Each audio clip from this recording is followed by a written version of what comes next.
You walk into a room and feel it immediately. Eyes on you. Not hostile, not friendly, just staring. And then nothing. Complete silence. Like you triggered something in their minds that they cannot name. You are not imagining this. They are staring. And the reason they say nothing is because they lack the vocabulary for what they are witnessing. According to Jung, they are not looking at you. They are looking into a mirror, and what they see reflected back terrifies them. Consider a psychological pattern Jung documented repeatedly in his clinical practice. Individuals would enter social spaces and report this exact phenomenon. The stares, the silence, the inexplicable tension. Jung discovered these were not random occurrences. These individuals had undergone what he called the individuation process. They had become authentic. And authenticity in an inauthentic world creates a disturbance that people can feel but cannot articulate. Let me show you exactly what they see when they stare at you. Because once you understand this mechanism, you will never feel confused by their silence again. Most people wear what Jung called the persona, a social mask constructed from expectations, conditioning, and survival mechanisms. This mask allows them to navigate society without friction. They present the version of themselves that gets approval, avoids conflict, and maintains comfortable illusions. The persona is not inherently bad.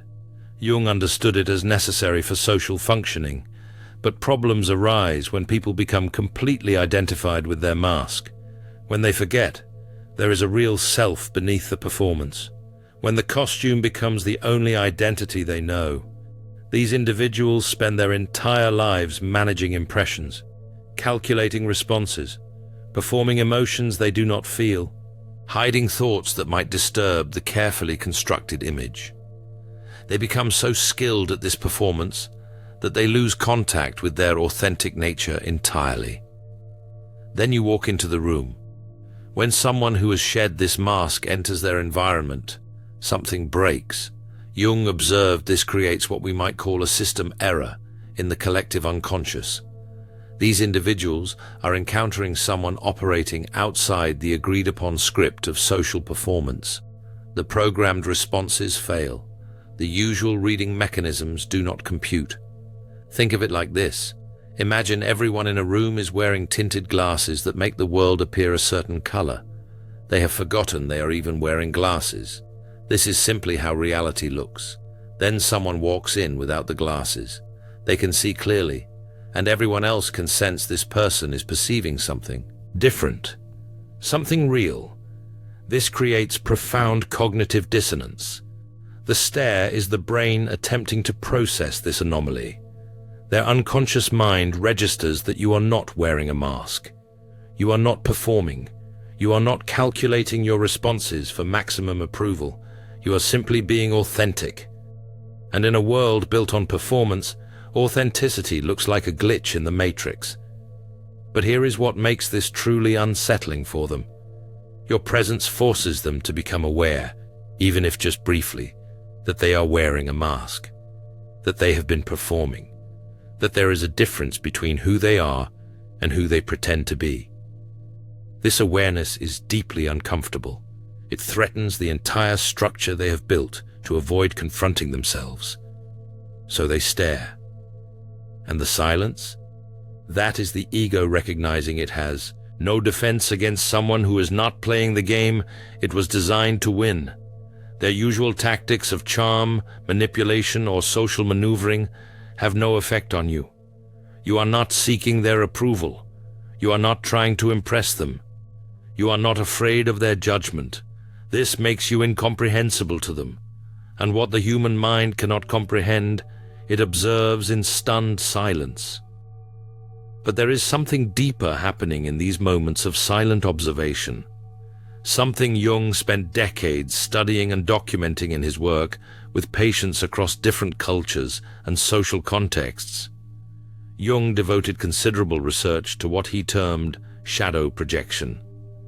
The shadow contains everything about ourselves that we have denied, repressed, or refused to acknowledge.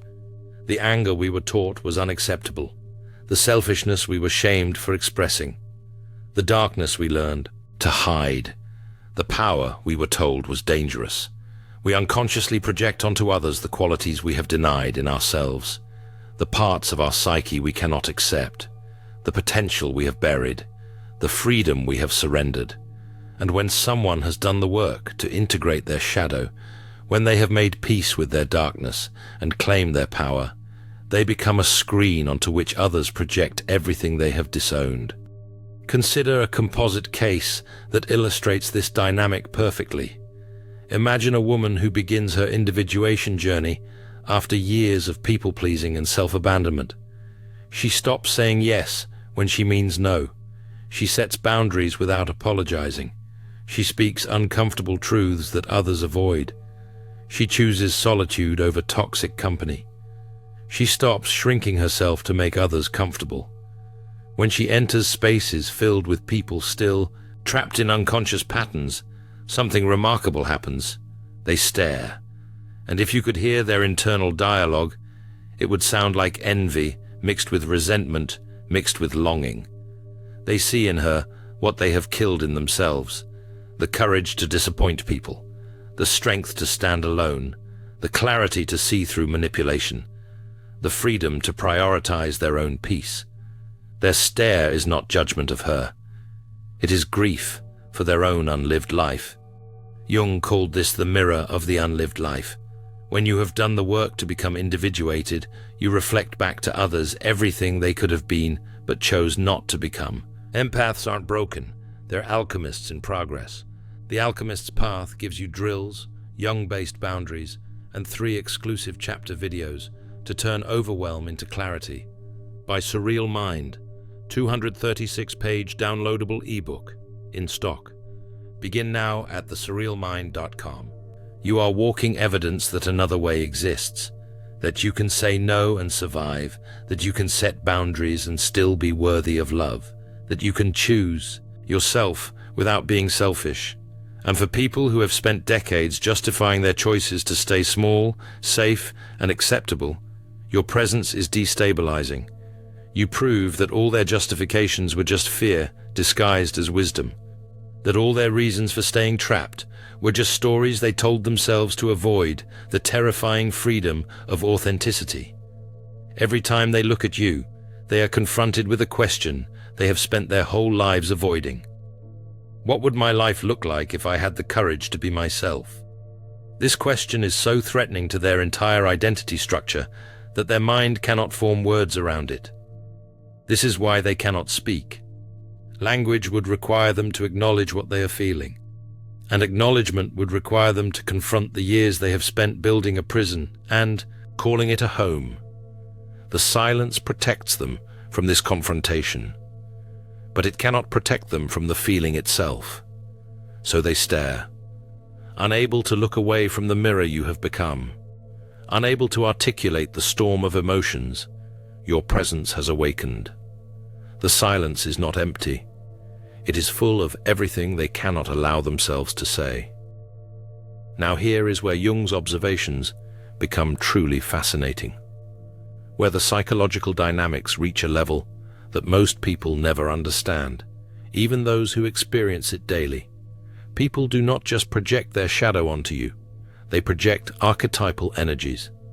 Jung identified universal patterns that exist in the collective unconscious, patterns that transcend individual psychology and tap into something ancient and shared across all humanity.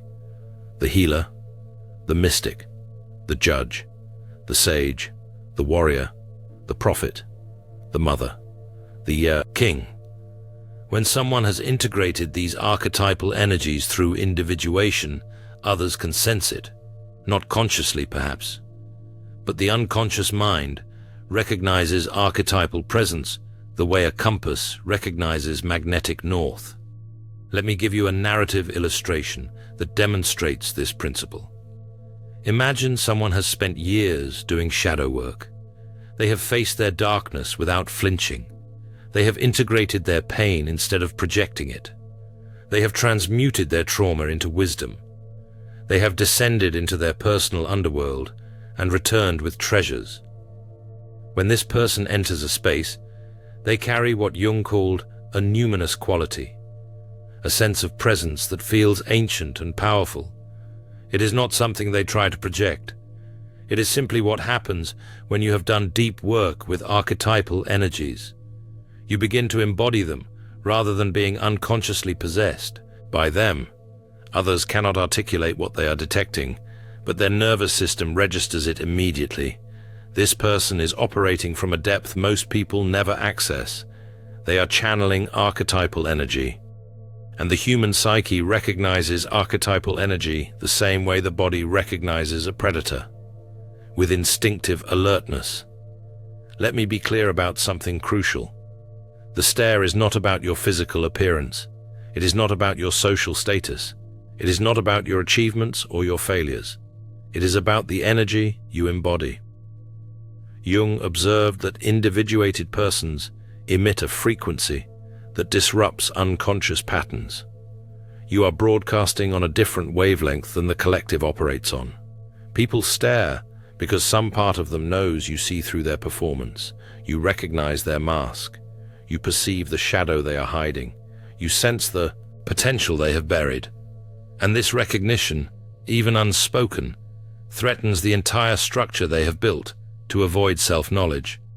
When you carry archetypal presence, you become a walking reminder of everything they are not accessing in themselves. If you embody the healer archetype, they feel their own wounds more acutely in your presence. If you embody the sage, they feel their own confusion and lack of wisdom.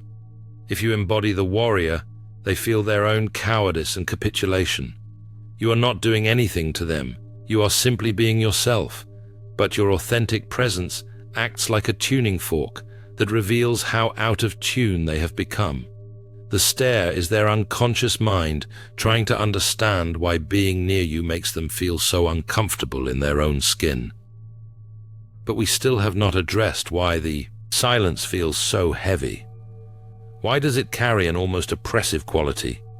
Why does it sometimes feel like you are being crushed by the weight of their unspoken observation? Jung discovered something profound about this dynamic during his own psychological crisis and subsequent recovery. The individuated person triggers what he called the numinous experience in others. Numinous means inspiring awe mixed with fear. It is the feeling of encountering something vast and incomprehensible, something that makes you aware of your own smallness, something that touches the sacred and the terrifying simultaneously. When someone has done deep psychological work, they develop what Jung termed psychological authority, not the authority of dominance or control, not the authority that comes from position or power, the authority of someone who has descended into their own underworld and returned transformed, the authority that comes from having faced what most people spend their lives running from. This authority is felt, not demonstrated. It exists in your presence, not your words. It emanates from your being, not your behavior. And this is precisely what makes it so powerful and so threatening. Consider how this manifests in social dynamics. The individuated person does not need to assert themselves. They do not need to prove anything. They do not need to dominate conversations or control outcomes. They simply exist with complete self-possession, with quiet confidence that comes from self-knowledge rather than self-importance. And this self-possession creates a silence in others because their ego recognizes it is in the presence of something it cannot manipulate, impress, or deceive. The ego operates through elaborate strategies to maintain its position. It uses charm to seduce. It uses aggression to intimidate. It uses victimhood to manipulate. It uses intellectualization to avoid feeling. It uses performance to control perception. These strategies have been refined over years, perhaps decades. They work on almost everyone. But when the ego encounters someone who is not running any ego programs, it experiences a kind of system shutdown. All its tactics become irrelevant. Charm does not work on someone who is not seeking your approval. Aggression does not work on someone who is not afraid of conflict. Victimhood does not work on someone who will not take responsibility for your emotions. Intellectualization does not work on someone who trusts their intuition more than your logic. The silence is the ego realizing it has no power here. And for people who have built their entire identity around ego strategies, this realization is terrifying. They have spent their whole lives learning how to manage and manipulate others through these tactics. They have become masters of the social game. Then you show up and the game does not work anymore. You are not playing. You are not even on the board. You are operating from a completely different paradigm, and they have no map for this territory. This is why the stare often feels uncomfortable. You are being assessed by a part of them that knows you represent everything their ego has been constructed to avoid. Authenticity, depth, truth, consciousness, sovereignty, the very qualities they have sacrificed in order to belong, to be safe, to be accepted. And now we arrive at what Jung considered one of the most dangerous aspects of being the conscious person in an unconscious environment. This is where the silence can transform into something more sinister if you do not understand the dynamics at play. The phenomenon Jung observed repeatedly in his clinical work was what we might call tall poppy syndrome. In cultures where mediocrity is enforced through social pressure, anyone who rises above the collective baseline becomes a target, not necessarily through overt attack, often through subtle undermining, gossip disguised as concern, exclusion framed as natural consequences, psychological manipulation presented as helpful feedback. Jung documented this pattern extensively in his work on group psychology and collective consciousness. The individuated person often experiences a draining effect in group settings, not because they lack energy, not because they are introverted or sensitive, but because they become the unconscious repository for everyone else's projected shadow material. They absorb the collective tension that no one else will acknowledge. They carry the weight of unspoken resentments that the group refuses to address. They become what Jung called the psychological scapegoat, the one onto whom the group projects all of its denied dysfunction so it can maintain the illusion that everything is fine. Let me walk you through how this unfolds in a way that shows the progression clearly. Someone has done their inner work. They have faced their shadows. They have integrated their trauma. They have become authentic. They enter a family system, workplace, or social group that operates on unconscious agreements. These agreements might include things like, we do not talk about real problems, we maintain pleasant facades at all times, we enable dysfunction to keep the peace, we sacrifice authenticity for belonging, we punish anyone who disrupts the comfortable lies we tell ourselves. The individuated person cannot participate in these agreements, not because they are trying to be difficult, not because they think they are better than everyone else, but because they have done the work to become conscious, and consciousness cannot unsee what it has seen. They cannot pretend the dysfunction is not there. They cannot perform emotions they do not feel. They cannot agree to lies just to maintain false harmony. Their presence alone violates the collective contract. They do not have to say anything. They do not have to call anyone out. They do not have to start conflict. Their energy disrupts the established patterns simply by existing authentically, and the group unconsciously organizes to neutralize this disruption. This is where the stares transform into something more sinister. What began as confused observation becomes hostile surveillance. The group begins monitoring this person for any behavior that can be used to justify exclusion or attack. Any boundary they set is labeled as aggression. Any truth they speak is called negativity. Any refusal to participate in dysfunction is framed as judgment or superiority. Jung called this the crucifixion of the individuated self by the collective unconscious. It is a psychological crucifixion. The group cannot tolerate the mirror you represent, so they attempt to destroy the mirror rather than look into it. You become dangerous not because of what you do, but because of what you represent. Possibility, change, growth, consciousness, evolution. And for systems built on maintaining unconscious patterns, these qualities are existential threats. If you can become conscious, then their unconsciousness is a choice. If you can set boundaries, then their lack of boundaries is not inevitable. If you can heal, then their refusal to heal is not justified. Your existence proves that transformation is possible. And for people invested in their victim narratives, in their justifications for staying stuck, in their reasons why they cannot change, your existence is an unbearable accusation. The weight you feel when people stare in silence is not your imagination.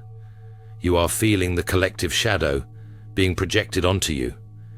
You are experiencing what Jung termed psychological vampirism, the unconscious draining of energy that happens when you become the container for everyone else's denied material. They cannot hold their own shadow, so they dump it onto you. They cannot face their own potential, so they resent yours. They cannot tolerate their own inauthenticity, so they attack your authenticity. And all of this happens beneath the surface of polite interaction, beneath the silence, beneath the stares. This brings us to the crucial question.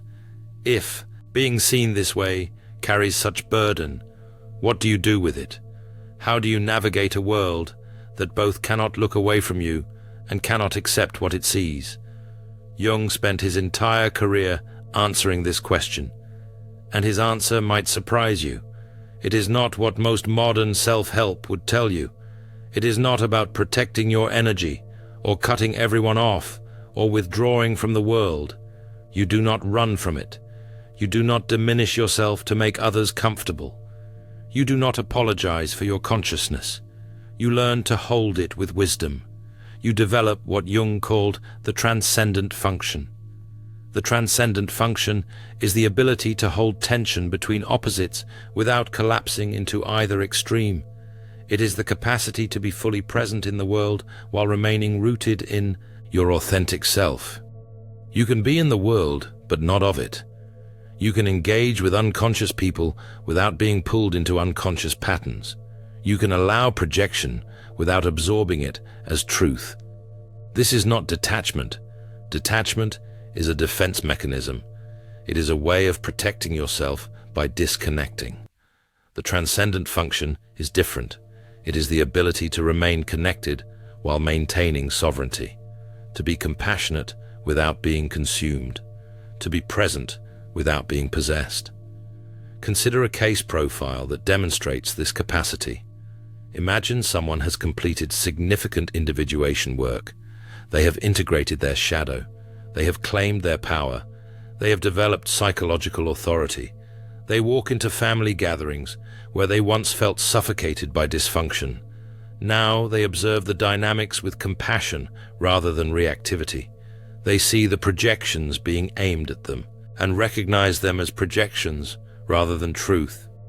They feel the attempts to pull them back into old roles and refuse the invitation without needing to explain or defend. They notice the stares and understand them as the group's unconscious recognition of consciousness in their midst. This person is not detached from their family. They are fully present, but they are no longer enmeshed. They can see the pain beneath the dysfunction without taking responsibility for fixing it. They can love people while refusing to participate in patterns that harm them. They can honor their own boundaries while remaining compassionate toward others' limitations. When someone stares in judgment, they recognize it as projection and do not internalize it. When someone attacks their boundaries, they see the fear beneath the aggression and do not take it personally. When the group falls silent in their presence, they understand they are witnessing the collective shadow, having nowhere to hide, and they do not shrink to relieve the discomfort. Jung taught that the individuated person becomes what he called a culture carrier, someone who holds consciousness for the collective until the collective is ready to become conscious itself. This is not a burden to resent. It is a role to inhabit with dignity. It is a sacred function in the evolution of human consciousness. The stares are not punishment. They are recognition, unconscious recognition perhaps, resentful recognition maybe, but recognition nonetheless. These people are seeing in you what Jung believed was the next evolution of human consciousness, the capacity to be authentic in a world designed to enforce conformity, the courage to be sovereign in a culture addicted to codependence. The strength to stand alone when standing together requires abandoning yourself. Every time someone stares at you in silence, they are having an encounter with their own unlived potential. They are feeling the discomfort of their own inauthenticity reflected back to them. And while they may never thank you for this mirror, you are serving a function that Jung considered sacred, essential, revolutionary. You are proving that another way is possible. The silence eventually breaks, not because they have found words, but because the tension becomes unbearable. And when it breaks, you will often see one of two responses. Jung observed these patterns across decades of clinical practice and personal relationships. Either they will attack what they cannot understand, attempting to destroy the mirror rather than look into it. They will find reasons to exclude you. They will create narratives that make you the problem. They will organize others against you. They will do whatever it takes to eliminate the source of their discomfort, rather than face what your presence is revealing about themselves. Or they will be drawn to you with questions they barely know how to ask, seeking the consciousness they sense but cannot name. They will approach tentatively, testing whether you are safe. They will share vulnerabilities they have hidden from everyone else. They will ask for guidance on their own journey. They will recognize in you what they long to become. Jung observed both responses throughout his clinical work and his personal life. Some people defend their unconsciousness with violence. Others surrender to the call of their own becoming. Your role is not to force the latter. Your role is not to convince anyone or save anyone or prove anything to anyone. Your role is to remain conscious regardless of which response you encounter. This is the ultimate teaching Jung offered about being the person everyone stares at, but no one understands. You have broken the chain of unconsciousness. You have refused to participate in collective delusion. You have chosen the difficult path of individuation over the comfortable path of conformity. And yes, this choice means you will often stand alone. It means you will be misunderstood. It means you will carry a weight that others cannot see and would not believe if you described it. It means you will sometimes question whether consciousness is worth the cost of belonging. But it also means you are living an authentic life in a world drowning in pretense. You are contributing to the evolution of consciousness itself. You are part of what Jung called the conscious minority, the individuals who carry the burden and the gift of awareness. You are proving that freedom is real and transformation is possible. Jung believed that every person who completes individuation makes it slightly easier for the next person to begin their journey. You are not just transforming yourself. You are changing the collective field. You are altering the frequency of human consciousness. You are creating a blueprint that others can follow even if they never know your name. So when they stare at you in silence, remember what Jung knew. They are not seeing you. They are seeing everything they could become if they found the courage to face themselves. They are having a brief encounter with their own soul, projected onto your presence. They are feeling the call of their own becoming, even if they will spend the rest of their lives running from it.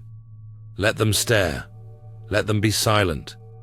Let them feel the discomfort of their own potential awakening. This is not your burden to fix. This is their invitation to transformation. Whether they accept that invitation is their choice.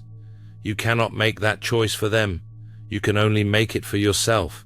Your only responsibility is to remain conscious, to continue your individuation, to embody the authenticity that frightens and fascinates them in equal measure, to hold your ground when they try to pull you back into unconscious patterns, to maintain your sovereignty when they attempt to make you responsible for their comfort. You are not too much for this world. You are exactly what consciousness evolution requires. And the fact that they cannot look away, even when they have nothing to say, proves that some part of them knows this truth. Some part of them recognizes what you represent. Some part of them longs for the freedom you embody. You are the proof that breaking free is possible. And that proof is the most dangerous, powerful, necessary gift you can offer to a world that desperately needs it, even when it does not know how to receive it, even when it attacks you for offering it, even when it stares in hostile silence rather than grateful acknowledgement. If you recognize yourself in this description, if you have felt the weight of these silent stares, then you are part of what Jung called the conscious minority. The individuals who carry the burden and the gift of awareness. You are the culture carriers, and the world needs you to remain exactly who you are. Let this be your commitment to consciousness, your declaration that you will not shrink to make others comfortable, your acceptance of the role Jung believed was essential for human evolution. Thank you for watching, and remember, the silence they offer is not rejection, it is recognition. They see what you have become, and some part of them knows they are witnessing the future of human consciousness taking form in the present moment. They are watching evolution happen in real time, and they cannot find words for something that profound. In The Alchemist's Path, perception training for empaths, you'll turn overwhelm into wisdom with practical drills, Jung-inspired boundaries, and step-by-step perception training. This guide includes 3 exclusive chapter videos to deepen each lesson. Written by Surreal Mind, 236 pages, beautifully designed 8.5 by 11 downloadable ebook, in stock now. Start your training today. Feel deeply while thinking clearly. Get The Alchemist's Path at thesurrealmind.com.